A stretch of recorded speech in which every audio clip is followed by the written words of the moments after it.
नमस्कार, आप देख रहे हैं यू न्यूज यूपी और मैं हूं राहुल सिंह। यूपी गुनाह में गुनाह की एक और सच्ची सनसनीखेज खबर लेकर मैं आपके सामने हाजिर हूं।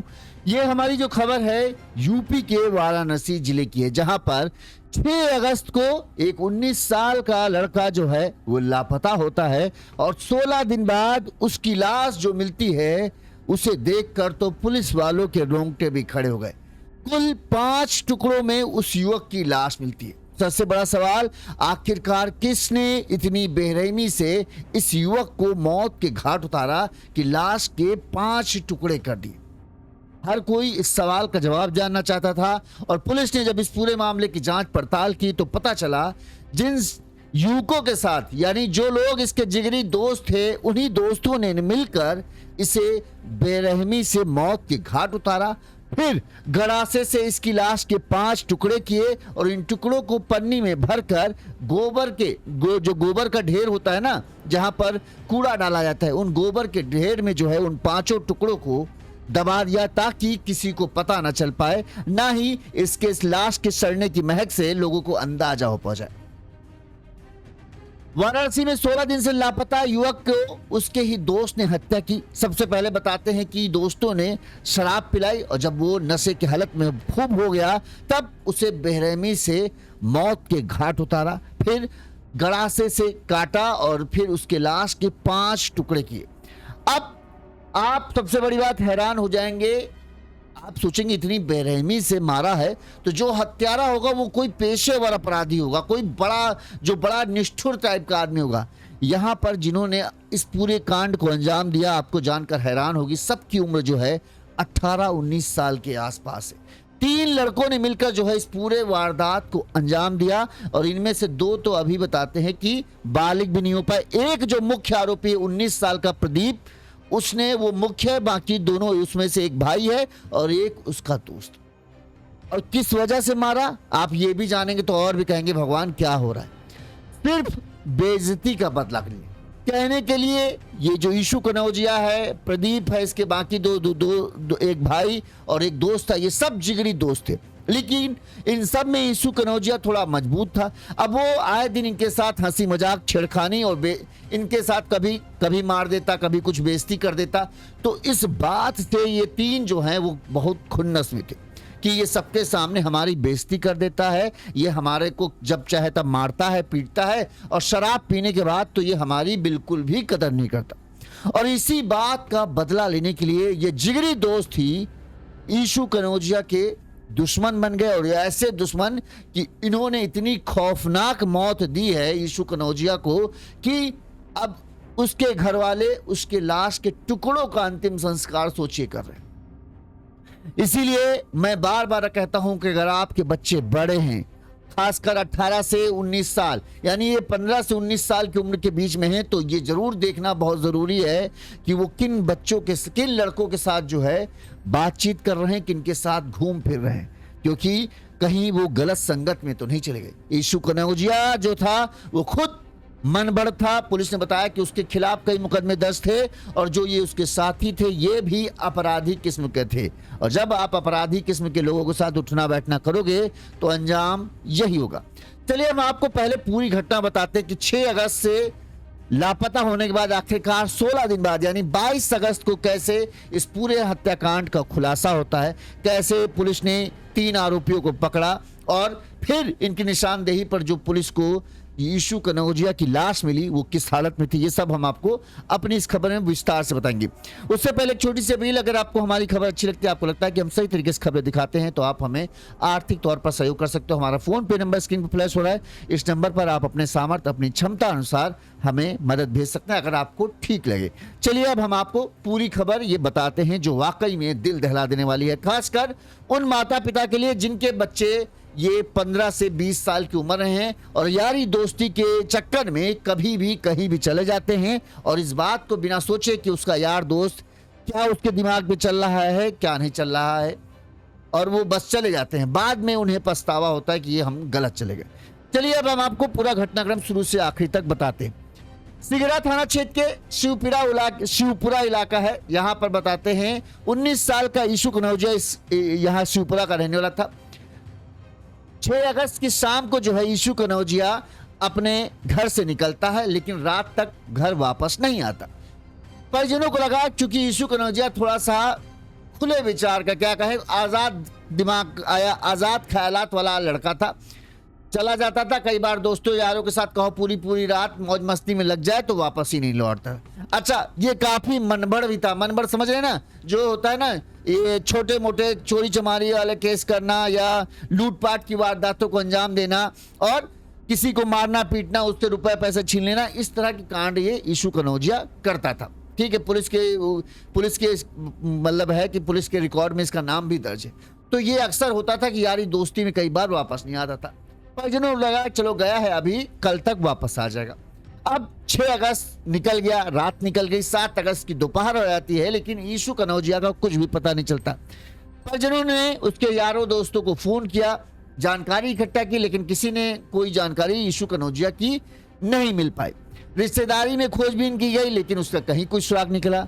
धीरे धीरे कर चूंकि अक्सर होता था कि 2-3 दिन भी नहीं आता था, तो परिजनों को लगा आ जाएगा, और वो जानकारी करते रहे। धीरे धीरे कहते हैं कुछ दिन निकल गए। इस दौरान जो है यीशु कनौजिया के घर वालों ने पुलिस को, जो थाना सिगरा है, वहां पर जाकर सूचना दी। और परिजनों का कहना है कि पुलिस ने उस वक्त जो है, क्योंकि लड़का इस तरह का था कि पुलिस वालों को लगा अरे कहीं चला गया होगा, कहो किसी चोरी चक्कर में ही पड़ा हो, इस चक्कर में नहीं आया है, तो पुलिस ने उसकी शिकायत को सीरियसली नहीं लिया। धीरे धीरे कर 10 दिन गुजर गए। 17 अगस्त को जो है परिजनों ने इस बार जाकर सीधे बड़े अधिकारियों के पास पहुंचकर शिकायत दर्ज की कि भाई हमारा 19 साल का बेटा यीशु कनौजिया जो है वो 6 अगस्त से लापता है। हमने एक बार पुलिस को सूचना दी, लेकिन पुलिस ने हमारी सूचना को गंभीरता से नहीं लिया। अब हमें अपने बेटे की चिंता हो रही, क्योंकि कभी भी वो इतने दिनों तक घर से गायब नहीं रहा, ना ही उसका फोन मिल रहा है, ना ही उसके बारे में कुछ पता चल रहा है। उसके दोस्तों को भी, रिश्तेदारों में, सब जगह हमने खोजबीन कर ली, लेकिन उसकी कहीं कोई जानकारी नहीं मिली।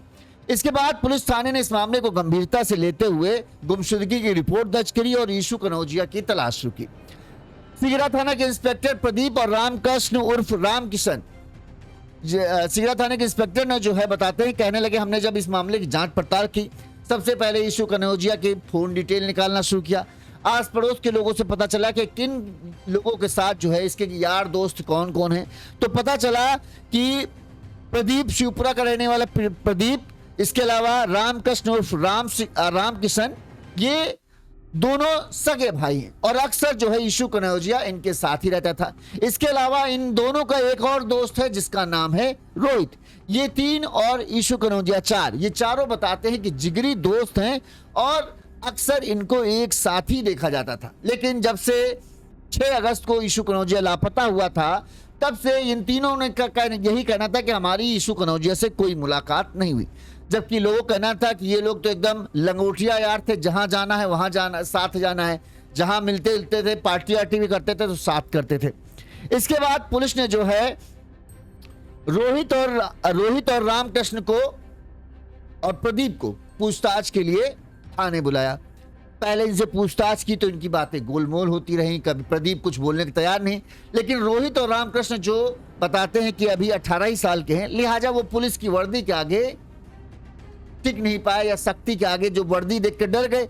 और जब पुलिस ने थोड़ा सा सख्ती की तो ये दोनों डर के मारे, इन्होंने जो बताया उसने तो पुलिस वालों के भी कान खड़े कर दी। रोहित और रामकृष्ण ने पुलिस को बताया कि 3 अगस्त को शराब पीने के दौरान, पहले 3 अगस्त से ये पूरा मामला शुरू होता है, उन्होंने बताया कि 3 अगस्त को हम चारों लोग जो है बैठकर शराब पी रहे थे। कौन कौन था? प्रदीप था, यीशु कनौजिया था, रोहित था और रामकृष्ण था। प्रदीप और रामकृष्ण जो हैं ये सगे भाई हैं, रोहित इनका दोस्त है। तो चारों कह रहे हैं 3 तारीख को हम लोग शराब पी रहे थे। इस दौरान शराब के नशे में, चूंकि यीशु कनौजिया जो था वो हम सब में बड़ा था और वो अपनी ताकत का जो है हम पर अक्सर जो है जोर आजमाइश करता था। एक तरीके से ये समझ लीजिए कि ये 4 लोगों का एक गैंग था और जिसमें यीशु कनौजिया जो है अपने आप को गैंग लीडर समझता था और इन सब से किसी को धकिया देता था, ये काम करके लाओ, इसको धकिया देता था, ये काम करके लाओ। तो इस तरह से इनको बेइज्जत करता था, खासकर शराब पीने के बाद तो कुछ ज्यादा ही। कहते हैं कि यीशु ने जो रामकृष्ण के बड़े भाई प्रदीप को उस दिन 3 तारीख को शराब पीने के बाद खूब पीटा। इस पिटाई से जो है और खूब पिटाया और गाली दी और बेइज्जती की, भाई के सामने बेइज्जती हुई, भाई के दोस्त के सामने बेइज्जती हुई, तो प्रदीप उस पिटाई से, उस बेइज्जती से बहुत ज्यादा कहें उसको मन को चोट लगी। और चोट क्या लगी, अब उसने इस बात का ठान लिया कि अब वो इस बेइज्जती का बदला लेकर रहेगा। जो ये यीशु कनौजिया हम पर धाक जमाता है, उसकी धाक अब हम लोग नहीं चलने देंगे और इसे सबक सिखा के रहेंगे। तब इसे समझ में आएगा कि क्या होता है बदला। प्रदीप ने ठान लिया बदला लेना है। प्रदीप का भाई रामकृष्ण वो भी इसमें शामिल था और रोहित भी इसमें शामिल होगा, क्योंकि वो यीशु जो है तीनों को ही परेशान करता था। लिहाजा एक प्लानिंग बनी कि आखिरकार अपनी बेइज्जती का बदला लेना कैसा है। पूरी प्लानिंग प्रदीप ने बनाई, बस रामकृष्ण और रोहित को इस प्लानिंग को साथ में मिलकर अंजाम देना था। प्लानिंग के तहत 6 अगस्त को यीशु को पार्टी के लिए बुलाएगा कि आज पार्टी प्रदीप दे रहा है। कोई बहाना बना के कुछ है आज उसका, इसलिए वो प्रदीप पार्टी दे रहा है। इसके बाद जो है 6 अगस्त को पार्टी के लिए बुलाया गया। हाँ, हम लोग जो है 6 अगस्त की रात में इकट्ठा हुए। कहां पर इकट्ठा हुए? हम सभी, उसने कहा, ये रामकृष्ण और रोहित ने बताया कि हम सभी लहर तारा महमूरगंज पानी टंकी के पास रेलवे के खंडानुमा क्वार्टर हैं, वहां हम लोग पहुंचे, क्योंकि वहां जल्दी कोई आता जाता नहीं तो काफी सुनसान था। और चूंकि हमारा तय था कि 6 अगस्त की रात ही जो है यीशु की आखिरी रात है, लिहाजा ऐसी जगह हमें चुननी थी जहां जल्दी हमें कोई देख सुन ना पाए और ना ही कोई पहचान पाए। तो वो जो खंडहर नुमा क्वार्टर थे वो सही जगह थे, वहां पर आसानी से हम पूरे कांड को अंजाम दे सकते थे। यीशु को बुलाया गया, यीशु आया और इसके बाद जो है शराब का जाम छलकाने का दौर शुरू हुआ। हम तीनों ने जानबूझकर अपने अपने जो पैक थे वो हल्के रखे और जबकि यीशु को जमकर शराब पिलाई। और यीशु चूंकि था फ्री में मिल रहा था तो वो भी खूब चढ़ा चढ़ा के पीता जा रहा था। जब यीशु खूब नशे में हो गया, एकदम ये होता था कि वो खड़े ऐसे बैठे बैठे हिल रहा था, उसके बाद जो है फिर हमने अपनी खुन्नस निकालना, हमने अपनी बस बेइज्जती का बदला लेना शुरू किया। रामकृष्ण और रोहित ने बताया कि हम तीनों ने मिलकर यीशु को वहां खूब जी भर के कूटा। जितना हमारे अंदर गुस्सा थी, जितना हमारे अंदर नफरत थी, सब इसके ऊपर निकाल दिया। इसके बाद फिर प्रदीप के सिर पर तो खून ही सवार हो गया। कहते हैं कि उसने रोहित और रामकृष्ण को बोला कि इसके दोनों हाथ पकड़ो। हाथ पकड़ लिए, फर्श पर गिरा दिया गया। इस दौरान वो नशे की हालत में इतना था कि चीख भी नहीं पा रहा था। इसके बाद प्रदीप ने गड़ासा निकाला। हैवानियत कहते हैं ना, जैसे शैतान जिस तरह के काम करता है उसी तरह का शैतान प्रदीप के ऊपर सवार हो चुका। उस गड़ासे से सीधे उसने यीशु का गला काटकर सिर को धड़ से अलग कर दिया। और सोचिए ये कौन कर रहा है? एक 19-20 साल का आदमी, युवक जिसके दिल में रहम नहीं है। सीधे उसने यीशु का सिर काटकर धड़ से अलग कर दिया। इसके बाद ये हुआ कि अलग कर दिया। हम लोगों को खूब मजा तो आया कि बदला हमने ले लिया। अब ये था कि लेकिन लाश ऐसे ही छोड़ देंगे तो जल्दी पकड़े जाएंगे और क्योंकि हम लोग दोस्त हैं सभी शक हमारे ऊपर आ जाएगा। लिहाजा ये था कि लाश को ठिकाने लगाना है। इसके बाद फिर तो हैवानियत की हदें पार करते चले गए ये तीनों युवक। बताते हैं कि इसके बाद हम सब ने मिलकर यीशु के दोनों पैर काटे, दोनों को हाथ अलग किया, धड़ को अलग किया। टोटल कितने हाथ, पैर, धड़ और सिर, 5 टुकड़े, एक तरीके से कहें 5 क्या 6 टुकड़े बन गए। दोनों पैर, दोनों हाथ, धड़ और सिर, 6 टुकड़े दोनों पैर बन गए। दोपहर के करीब उसने कहा कि हमने दोपहर के वक्त घटना को पूरा अंजाम दिया था। समझो शाम को नहीं, दोपहर में उन्होंने घटना को अंजाम दिया। इसके बाद हमने पन्नी का इंतजाम पहले कर लिए थे, बड़ी पन्नी। हमको अंदाजा था कि हमें आखिरकार करना क्या है, लिहाजा हमने बड़ी बड़ी पन्नियों का इंतजाम कर लिया था। उन शवों के टुकड़ों को जो है हमने 5 प्लास्टिक की पन्नी में पैक किया और फिर एक बोरों में भरकर जो है 5 बोरे बनाए और उन 5 बोरों को जो है हम तीनों ने उस बोरों के टुकड़ों को लेकर जो है वहीं पर गोबर का, जो नहीं गोबर लोग डालते हैं, वहां पर गोबर पड़ा हुआ था, उसी गोबर के अंदर में हमने उन टुकड़ों, उन 5 टुकड़ों को, उन 5 बोरियों को जो है हमने उसी गोबर के अंदर दफना दिया और फिर वहां से चले आए। पुलिस ने बताया कि इन तीनों ने यीशु की हत्या के बाद बड़ी ही सफाई से शव को ठिकाने लगा। ऐसी जगह चुनी जहां किसी को शंका तक ना हो, और ऊपर से गोबर की गंध की वजह से जो है लाश के सड़ने की गंध जो है उस गोबर की गंध में दब जा रही थी, जिसकी वजह से लोगों को जो लोग वहां से गुजरते भी थे तो वो अपने ही पहले ही आंख कान बंद कर, माफ करना, नाक बंद कर लेते थे ताकि उनको गोबर की खुशबू ना आए। और ऊपर से उसके अंदर जो लाश दबी थी उन्होंने प्लास्टिक की पहले पन्नी पैक की, उसके ऊपर प्लास्टिक की बोरी पैक की थी, जिसकी वजह से खुशबू भी जो मतलब लाश के सड़ने की जो बदबू थी वो भी उतनी तेज नहीं आती थी कि लोगों को पता चल पाए, और गोबर की बदबू में वो बदबू भी दब जा रही थी। बड़ा ही सफाई, बड़ी ही प्लानिंग के साथ इन लोगों ने इस पूरे हत्याकांड की वारदात को अंजाम दिया था। सिगरा इंस्पेक्टर शिवकांत मिश्रा ने बताया कि ईशू कनौजिया जो है, अब जाहिर सी बात है हत्याकांड की जब पुलिस जांच करेगी तो पता चला ईशू कनौजिया के बारे में भी पुलिस ने जानकारी इकट्ठा की, तो पुलिस को पता चला कि जो सिगरा इंस्पेक्टर है शिवकांत मिश्रा, उन्होंने बताया कि ईशू जो है ये मन बड़ किस्म का युवक था, उस पर सिगरा और भेलूपुर थाने में मारपीट समेत अन्य आरोपों में 5 केस दर्ज हैं। वहीं घटना की जानकारी मिलते ही शिवपुरा में ईशू के परिजनों का जैसे ही बताया गया कि भाई आपका बेटा मिला, लेकिन उसकी लाश 5 टुकड़ों में मिली है। ईशू के घर वालों का रो रो कर बुरा हाल था, लिहाजा जहां पर ये शिवपुरा में जहां का रहने वाला था वहां पर फोर्स तैनात कर दिया है ताकि कहीं ऐसा ना हो कि परिजन जो हैं गुस्से में आकर कुछ करने की कोशिश करे, क्योंकि आस पड़ोस के ही सब बच्चे थे। सिगरा इंस्पेक्टर शिवकांत मिश्रा ने बताया कि एक टीम गठित करके ईशू के मोबाइल की सीडीआर निकलवाई गई। ईशू के फोन पर अंतिम कॉल जो है शिवपुरा के रहने वाले ही उसके दोस्त प्रदीप की थी। इसी आधार पर पुलिस ने प्रदीप को उठा लिया। प्रदीप ने शुरुआत में पुलिस को बरगलाने की कोशिश की, लेकिन सर्विलांस और सीसीटीवी कैमरों के फुटेज के आधार पर पुलिस ने जब सख्ती की और इसके बाद प्रदीप के भाई और उसके दोस्त को हिरासत में लेकर पूछताछ की, तब इन सब ने अपना गुनाह कबूल कर लिया। वहीं पुलिस ने प्रदीप के निशानदेही पर जो चापड़, जो गड़ासा जिससे ईशू के शरीर के टुकड़े किए गए, जिससे ईशू के शरीर का सिर काटा गया था, उसे भी अब बरामद कर लिया गया है।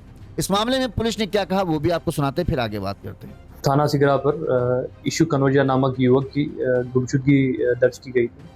गुमशुदगी पर तत्काल एक्ट करते हुए एक टीम का गठन किया गया था। टीम ने टेक्निकल सर्विलांस और ह्यूमन इंटेलिजेंस की मदद से 3 युवक, जिनका नाम रामकिशन, प्रदीप और रोहित, इनको पकड़ लिया है। इनसे जब पूछताछ की गई तो तीनों ने कबूला है कि कुछ दिन पहले ये तीनों लोग और ईशू कनौजिया एक साथ बैठ के दारू आदि का सेवन कर रहे थे। तभी प्रदीप और ईशू के बीच में कहासुनी हो जाती है। प्रदीप गुस्से में आके इन दोनों मित्रों का सहायता लेते हुए ईशू के गले पे धारदार हथियार से वार कर देते हैं और उसको इसकी हत्या कर देते हैं। इसके बाद ये तीनों मिलके ईशू की लाश ठिकाने लगाने के लिए रेलवे ट्रैक के समीप भी इसको दफना देते हैं। सिगरा पुलिस स्टेशन ने अभी तक 3 मुख्य अभियुक्तों का अरेस्ट कर लिया है। जो बॉडी है उसे भी रिकवर कर लिया है।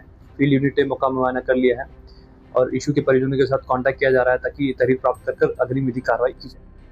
पुलिस ने इनकी निशानदेही पर जो ये कल है जाकर जहां पर इन्होंने लाश को टुकड़ों को दफनाया था, रेलवे क्वार्टर के पास जो गोबर का ढेर था, पुलिस वहां पहुंची कल रात में और इसके बाद फिर इनके बताई जगहों से गोबर को जब तलाशा गया तो उस गोबर के अंदर से 5 बोरियां मिली और उन 5 बोरियों में जो है ईशू कनौजिया के लाश के टुकड़े थे। इस मामले में पुलिस ने तीनों आरोपियों प्रदीप, रोहित और जो प्रदीप का भाई है रामकृष्ण उर्फ रामकिशन, इसे गिरफ्तार कर लिया है। पुलिस के मुताबिक तीनों आरोपियों ने 6 अगस्त की रात को ही ईशू को अपने साथ मतलब दोपहर को ले गए, फिर वहां शराब वराब पिलाई, फिर वहां पर उनकी हत्या की और पूरी प्लानिंग के साथ पूरी हत्या की वारदात को अंजाम दिया। पहले नशे में हो जब ईशू हो गया तो इन्होंने लोहे की रॉड और जो इनके हाथ में लगा उससे पहले बुरी तरीके से पीटा और फिर आखिरकार गड़ासे से इन्होंने अंतिम बार उसके सिर को काट कर अलग किया और फिर उसके टुकड़े बना दिए ताकि किसी को लाश के बारे में पता ना चल जाए। परिजनों से इस बारे में पूछा गया कि इतने दिन हो जाने के बाद भी आपने क्यों ईशू की खोजबीन नहीं शुरू की, तो ईशू के घर वालों का कहना था कि अचानक से ईशू लापता हुआ, हमने उसकी तलाश की, हम अपने स्तर पर जहां तक जा सकते थे वहां तक के हमने उसकी खोजबीन करने की कोशिश की, लेकिन उसका कोई सुराग नहीं मिला। इसके बाद उनका कहना है कि हम थाना सिगरा के कई चक्कर लगाए लेकिन थानेदार ने तलाश के लिए कोई कदम ही नहीं उठाया, बल्कि परिवार को बैरंग लौटा दिया था। इसके बाद 17 अगस्त को सिगरा थाने में गुमशुदगी की रिपोर्ट दर्ज हुई। मतलब इनका कहना है कि हम पहले भी सिगरा थाने गए थे, लेकिन पुलिस ने हमारी रिपोर्ट ही नहीं दर्ज की। अच्छा, ऊपर से सिगरा थाने में जो है इसके ईशू कनौजिया के खिलाफ जो है पहले से मुकदमा दर्ज था, तो अपराधी तो मानते ही थे पुलिस वाले से।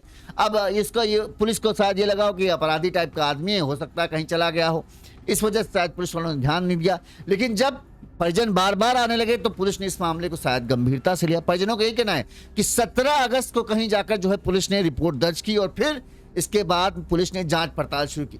सबसे पहले जहां ईशू के फोन की डिटेल निकाली गई, तो आखिरी कॉल जो है वो प्रदीप से ही बातचीत की पता चली, और प्रदीप से जब पूछताछ शुरू की गई तब पूरी सच की परतें जो हैं वो खुलती चली गई और सारा सच सामने आ गया। सिगरा इंस्पेक्टर शिवकांत मिश्रा ने बताया कि पहलवान वीर बाबा मंदिर के सामने रेलवे लाइन की बाउंड्री के पास तीनों आरोपियों को दबोचा गया था। ये भागने की कोशिश कर रहे थे, लेकिन वो पड़ गया। आरोपियों ने पुरानी रंजिश के चलते ईशू कनौजिया की चापड़ से गला काटकर बेरहमी से हत्या कर दी थी। आरोपी शिवपुरा निवासी प्रदीप है, उसका भाई और एक अन्य दोस्त शामिल है, जिनके हमने आपको नाम बता दिए। अब आते हैं कि आखिरकार सोचो, इतनी बेरहमी 18-19 साल के लड़कों में। आप सोच सकते हो 18-19 साल, अगर हम 30-35 साल का एक आदमी हो, वो इतनी बेरहमी से किसी की हत्या करे, तो एक बार आप मान भी लोगे कि हाँ, आदमी 30-35 साल की उम्र में आते हुए निष्ठुर हो जाता है कि वो इस तरह के कांड काट सकता है। लेकिन सोचो इन सब की उम्र कितनी है, 18-19 साल, और इन्होंने किस तरह से, किस बेरहमी से ऐसे शख्स को मारा जो दिन रात इनके साथ रहता था, अच्छे बुरे में इनके साथ रहता था। वो भी अगर चोरी वोरी करता था तो ये सब भी उसमें शामिल होते थे। जो ये प्रदीप है, इसके ऊपर भी बताते हैं कि आपराधिक प्रवृत्ति का ये भी लड़का है। अब घर वालों को अब चिंता हो रही, अब दुख हो रहा है कि हमने अपने बच्चे को रोका नहीं। अरे जब आपको रोकना चाहिए था तब आपने बच्चे को रोका नहीं।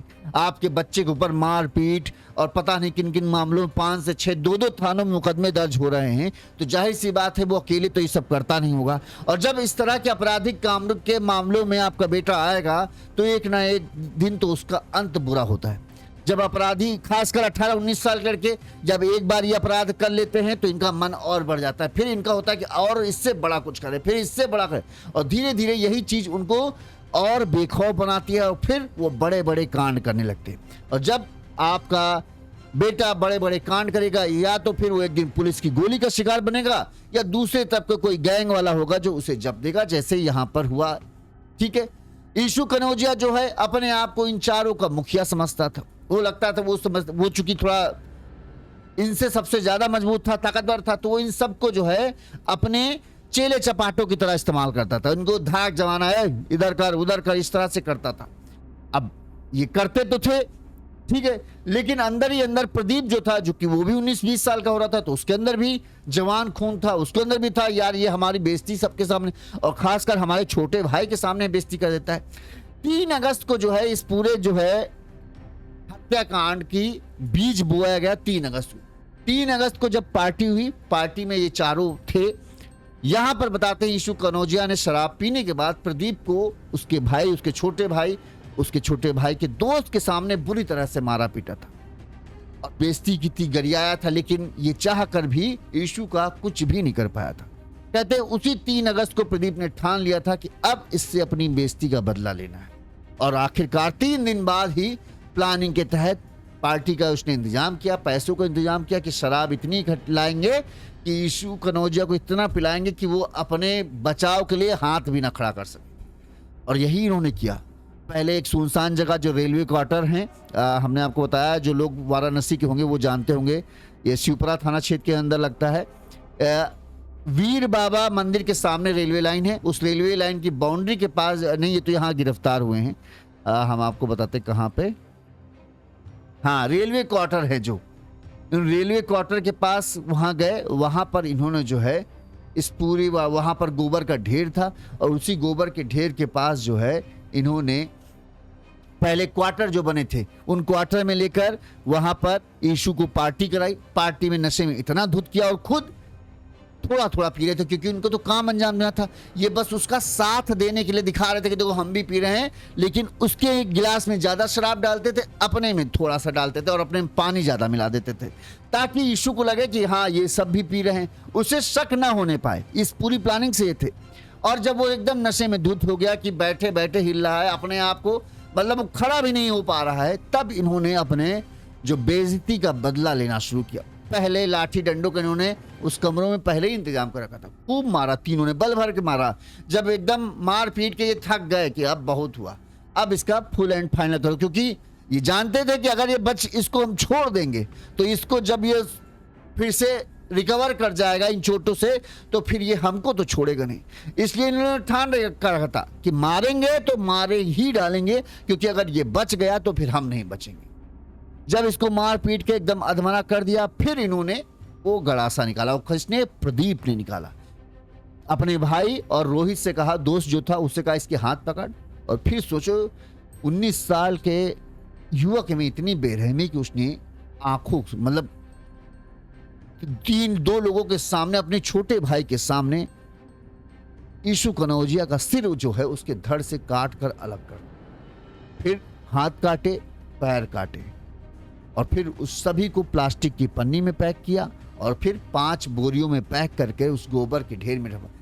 चालाकी देखो कितनी, जानते थे कि लाश है तो सड़ेगी तो बदबू आएगी, और इसकी बदबू इतनी, लाश सड़ने की बदबू इतनी तेज होती है कि दूर से ही उसकी जो बदबू होती है ना, वो किसी को भी अट्रैक्ट कर सकती, खासकर जानवरों को भी। कुत्ते जो होते हैं वो भी पहुंच सकते।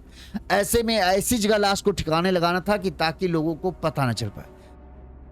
प्लास्टिक की बोरी से पैक करने की वजह से बदबू आ रही थी, लेकिन उतनी तेज नहीं थी, हल्की थी। अब इन्होंने कहा क्या, गोबर में जाके कहा। अब गोबर की अपने आप में तेज बदबू होती है। अब उस बदबू में इस लाश के सड़ने की बदबू दब गई, और लोग जो वहां से गुजरते भी थे उन्हें तनिक भी अंदाजा नहीं हुआ कि इस गोबर के ढेर के पास से जो गुजर रहे हैं, यहां के अंदर लाशें, एक लाश के 5 टुकड़े गड़े हुए। कहते हैं ना कि दोस्त से बड़ा दुश्मन कोई नहीं हो सकता। अगर दोस्त आपका दुश्मन बन गया तो फिर आपको भगवान भी नहीं बचा सकते। यहां पर यीशु कनौजिया के साथ यही हुआ। यीशु कनौजिया को लगता था कि अरे हम ये सब चट्टे बट्टे, हम कुछ भी कर लें, ये सब इतनी हिम्मत थोड़ी है कि हमारे खिलाफ कुछ कर पाए।